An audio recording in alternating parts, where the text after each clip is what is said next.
Duchess of Cambridge stuns in gown as William uses Belfast speech to call for unity on Brexit. The Duke of Cambridge has urged people to come together in times of trouble and work for the common good in a speech echoing the Queen's call for unity on Brexit as he pays a visit to Northern Ireland. William and Kate were greeted at the Empire Music Hall in Belfast by cheering crowds on Wednesday evening. The Duchess, 37, stunned in a £1,590 Missoni metallic knit wrap dress featuring a middle-length pleated skirt, and could be seen laughing as she went behind the bar and poured pints with her husband at the party which was celebrating young people who are making a difference. The mother of three paired the powder blue gown with her signature Gianvito suede stilettos, costing £505, and a nude Mulberry clutch, as she was greeted by Lord Lieutenant of Belfast Fionnuala J.O. Boyle. Meanwhile, the second in line used the opportunity to praise individuals seeking to work for the common good, which was thought to be a thinly veiled reference to Brexit, in a speech which echoed the sentiments of the Queen's a month earlier. When speaking about the appointment of former Olympian Dame Mary Peters to the Order of the Garter, Prince William said, "Mary Peters is not only one of the United Kingdom's sporting legends, she's also inspired generation after generation to come together in times of trouble and work for the common good, a lesson I hope many of us can learn from." So it was fitting today that Her Majesty the Queen has appointed Mary to be her Lady Companion of the Most Noble Order of the Garter, one of the UK's highest honours. Prince William and Catherine, Duchess of Cambridge, visit the Empire Music Hall. The Duke of Cambridge will use his speech to say Britain needs strong leadership. The Duchess of Cambridge wore a Missoni gown tonight. Kate and William, who arrived for a surprise visit to the city on Wednesday, are attending a party celebrating young people who are making a difference in Northern Ireland. The couple are all smiles as they arrive at Belfast's Empire Music Hall. The band Larks will take to the stage tonight, and guests will encompass representatives from Northern Ireland's business, arts and sports sectors, including Dame Mary Peters, who was today appointed Lady Companion of the Most Noble of the Garter by the Queen. The Duke and Duchess of Cambridge meet Dame Mary Peters during their visit to Belfast Empire Hall for an informal party to celebrate inspirational young people who are making a real difference in Northern Ireland. Kate arriving at Empire Music Hall. The Duchess, 37, stunned in a £1,590 Missoni metallic knit wrap dress in a flattering powder blue, featuring a middle-length pleated skirt, just hours after donning her sport gear for an impromptu football match. Lord Lieutenant of Belfast Fionnuala J.O. Boyle greets the Duke and Duchess of Cambridge outside the Empire Music Hall. The Duchess of Cambridge pulls a pint with the Duke of Cambridge during their visit to Belfast Empire Hall for an informal party to celebrate inspirational young people. The Duke of Cambridge pulls a pint with the Duchess of Cambridge watches on during their visit to Belfast Empire Hall. Dame Mary, a Northern Ireland sporting great, won gold in the pentathlon at the 1972 Olympics and founded sports charity the Mary Peters Trust. She will become a Lady Companion of the Order, the oldest and most senior British order of chivalry. The Prince's intervention comes just a month after the Queen highlighted the need for respect and seeking out common ground in an address seen as a veiled reference to the bitterness over Brexit. His words will be particularly significant because much of the Brexit tension is over Northern Ireland's border and the backstop demanded by Brussels to keep trade flowing without the need for controls. The Duke of Cambridge's message at the celebratory dinner in Belfast could also be seen as a prompt to Stormont to resume its work after the power-sharing deal between the DUP and Sinn Féin collapsed 2 years ago. At the event, a band called Larks will take to the stage tonight, and guests will encompass representatives from Northern Ireland's business, arts and sports sectors including Dame Mary Peters, who was today appointed Lady Companion of the Most Noble of the Garter by the Queen.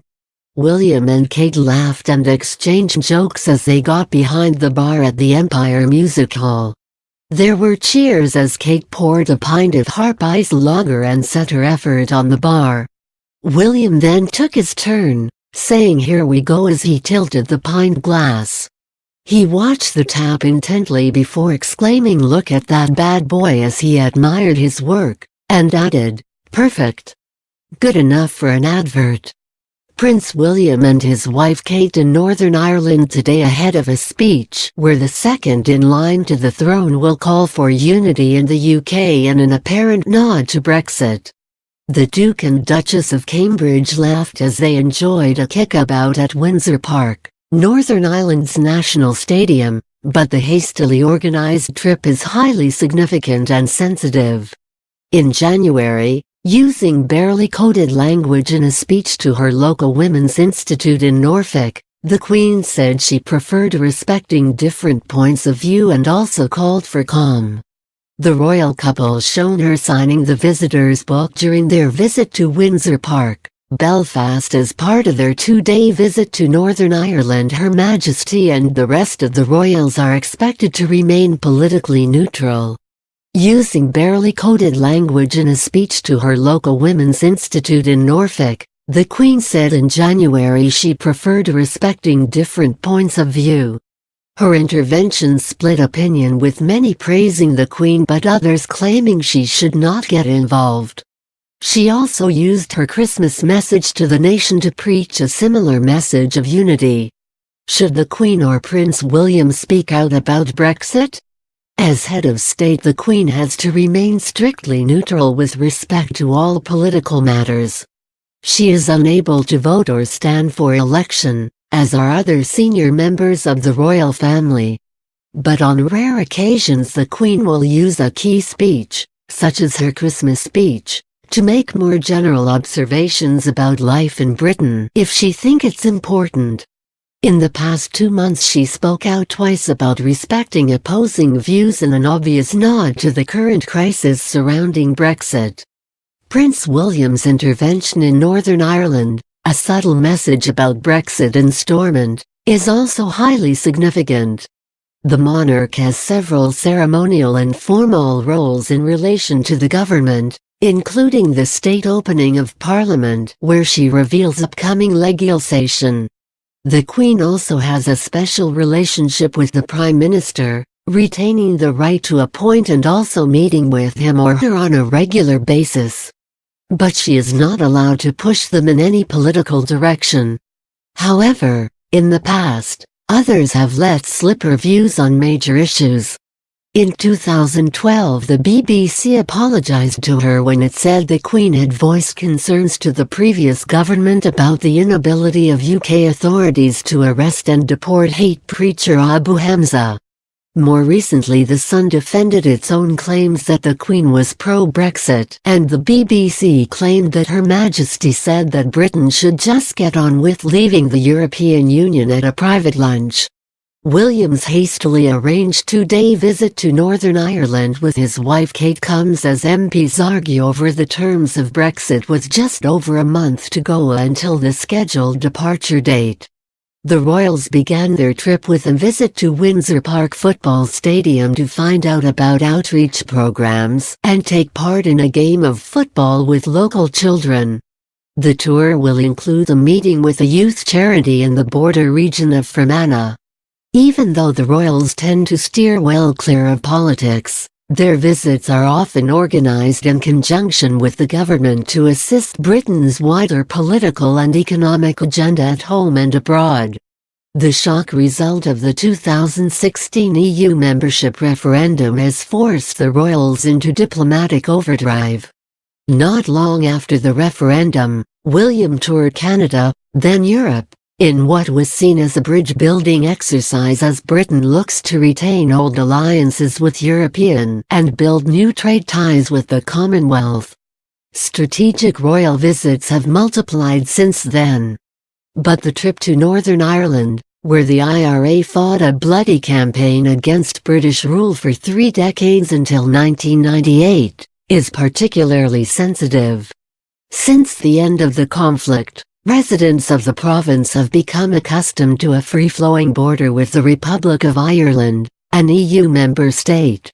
Northern Ireland voted to stay in the EU by 56% to 44%, but the United Kingdom as a whole voted to leave. The future of the border, and in particular how to fulfill British and EU promises to keep it open, has been a flashpoint for Brexit divisions ever since. There are fears on both sides of the Irish border that any disruption could undermine the peace process. But many Conservative MPs are refusing to approve the draft Brexit deal on the table, because they fear Britain would be trapped in an indefinite backstop arrangement with the EU to keep the border open. After her deal was overwhelmingly rejected by Parliament last month, Prime Minister Theresa May has said she will look for changes to the backstop, but has sought to reassure Northern Ireland over its future. Royals getting involved in politics is extremely rare, but the Prince of Wales has promised he will not meddle in public affairs when he becomes king after a series of high-profile rows. In 2015, Charles had to defend his decision to write a series of letters to government ministers, some of which are known as the Black Spider Memos, so called because of his use of black ink and his scrawled handwriting. A long-running legal battle by Guardian newspaper journalist Rob Evans to secure the release of the documents culminated in the UK's highest court ordering the government to publish them. The letters showed the prince had raised issues with ministers on several occasions between September 2004 and March 2005. He tackled then Prime Minister Tony Blair over the lack of resources for the armed forces fighting in Iraq, and also wrote to ministers about the benefits of complementary medicine, the need for affordable rural homes and the threat to heritage buildings. In a major documentary to mark his 70th birthday last year, Prince Charles, the heir to the throne, tackled head-on the issue of his controversial lobbying and promised not to meddle when he is king. The opening lines of a letter dated 24/11/2004 written by the Prince of Wales to the then Secretary of State for Education and Skills, Charles Clarke, nicknamed the Black Spider Letters because of Prince Charles' scrawled handwriting and black ink. In the same year there was controversy when it emerged Charles had been routinely receiving copies of confidential cabinet papers for more than 20 years. The Prince of Wales has long espoused the benefits of homeopathic remedies and complementary medicine, and come under fire from some in the medical profession as a result. In a private letter to Mr. Blair in 2005, he complained that a European Union directive on herbal medicinal products was having a deleterious effect on the UK's complementary medicine sector by effectively outlawing the use of certain herbal extracts. In 2008, his Dutch originals firm and British homeopathic manufacturer Nelson launched a range of herbal remedies. The following year, the UK medicines regulator told the firm to change the wording of a campaign promoting two products, because their claims were misleading. The key votes that will make or break Brexit analysis by Jack Doyle, associate editor for the Daily Mail, March 12. The vote on the PM's deal. By this date, Mrs. May must return to the Commons with her deal and put it before MPs. After multiple delays, this really will be D-Day. She lost the first vote by 230 votes in January. She now has 2 clear weeks to secure whatever concessions she can eke out of Brussels on the Northern Ireland backstop and put an amended deal back before the Commons. To secure victory, she will need to win over the Northern Irish dupe, and at least some of the hardline Eurosceptics on the Tory right. If, and it's a big if, she succeeds, Britain could leave the EU with only a short delay after March 29 to pass essential Brexit legislation. March 14, the delay Brexit vote. If the Commons rejects leaving without a deal, The government will table a motion the following day asking if MPs want to ask the EU for an extension to Article 50 beyond March 29. This is likely to pass. Again, No 10 would not say yesterday if the vote would be subject to a whip.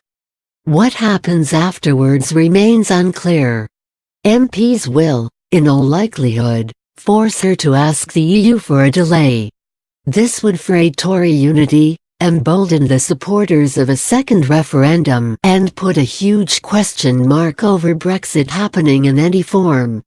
Any Article 50 extension would need to be approved by other EU leaders. A 3-month extension, dragging out the process until the end of June, has been suggested.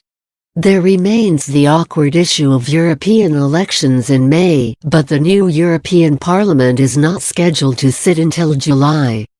Thus the outgoing Parliament, including its British members, may still need to ratify a Brexit deal.